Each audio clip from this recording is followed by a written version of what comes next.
साहेब, आता पावसाळा जोड आलेला आहे आणि शेतकरी कापूस लागवडीसाठी तयारी करत आहे. तर शेतकऱ्यांना काय आव्हान करतो? आपल्या चोपडा तालुक्यात खरीप हंगामाला सुरुवात झाली आहे असं म्हणायला हरकत नाही. सर्व शेतकरी हे आपल्या जमिनी प्राथमिक जे आपली मशागत असते ते करून लागवडीसाठी सज्ज आहे. जेणेकरून चोपडा तालुक्याचा विचार केला तर कापूस या पिकाखालील तृण हंगामी जे क्षेत्र असतं हे खूप मोठ्या प्रमाणात असतं.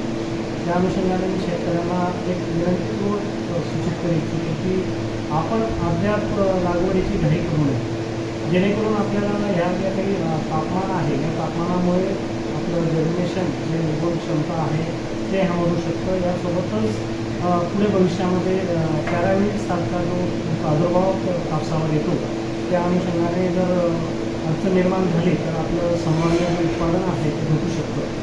त्या दृष्टिकोनातून कृषी विद्यापीठ आणि कृषी विभागाच्या मार्फत जे काही यापूर्वी देखील आवाहन करण्यात आलेलं आहे की आपण 1 जून नंतर लागवड करावी, जेणेकरून आपल्याला कापसाचं एक चांगलं उत्पादन मिळू शकतं.